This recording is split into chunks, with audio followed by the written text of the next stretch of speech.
अच्छा मुफ्ती साहब, अगला सवाल ये है कि जैसे उम्रे का सफ़र है, अब वो महरम के साथ ही ख़वातीन कर सकती हैं, तो अगर सरकारी तौर पर यानी वहाँ की गवर्नमेंट ने अगर आपको इजाज़त दे दी है कि भाई ख़वातीन बग़ैर महरम के भी अब उम्रा कर सकती है, शरई तौर पर इजाज़त नहीं और गवर्नमेंट तौर पर इजाज़त दे दी गई, तो ऐसी सूरत में क्या इस बात को जवाज़ बना करके नहीं, जब सरकारी तौर पर गवर्नमेंट ने इजाज़त दे दी है तो फिर शरई तौर पर इजाज़त ज़रूरी नहीं है, क्या इस तरह उम्रा किया जा सकता है बग़ैर महरम के?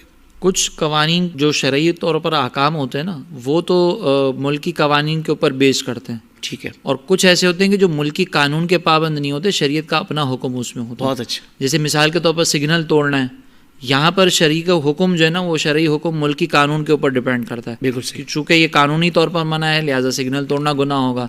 लेकिन ये जो महरम के साथ सफ़र करना है ना, अगर ये मिसाल के तौर पर कोई उम्रे पर नहीं जा रही, इसके अलावा भी कोई सफ़र कर रही है सही, और वो शरई मुसाफत पर हो, तो वहाँ पर भी शरीयत मुतहरा ने ये हुक्म दिया है कि महरम के साथ ही सफ़र करना है। अल्लाह। लिहाजा उम्रा हो या उम्रे के अलावा कोई सफ़र हो, चाहे किसी भी मुल्क की किसी भी हुकूमत ने आपको इजाज़त दी हुई हो, जब तक शरीयत की तरफ से इजाज़त नहीं मिलेगी आप उस चीज़ पर अमल नहीं कर सकते।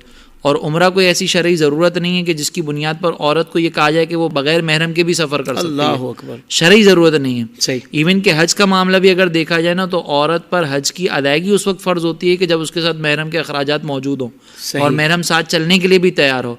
अगर महरम नहीं है तो शरीयत मुतहरा ने ख़ुद उस पर जो है ना वो अदायगी माफ़ कर दी। लिहाजा ये चूँकि हुकूमत के कानून पर मौकूफ़ नहीं, शरीयत के कानून पर मौकूफ़ है, लिहाजा अब चाहे हुकूमत ने इजाज़त दी हो या ना दी हो, औरत सफ़र नहीं कर सकती। बिल्कुल सही।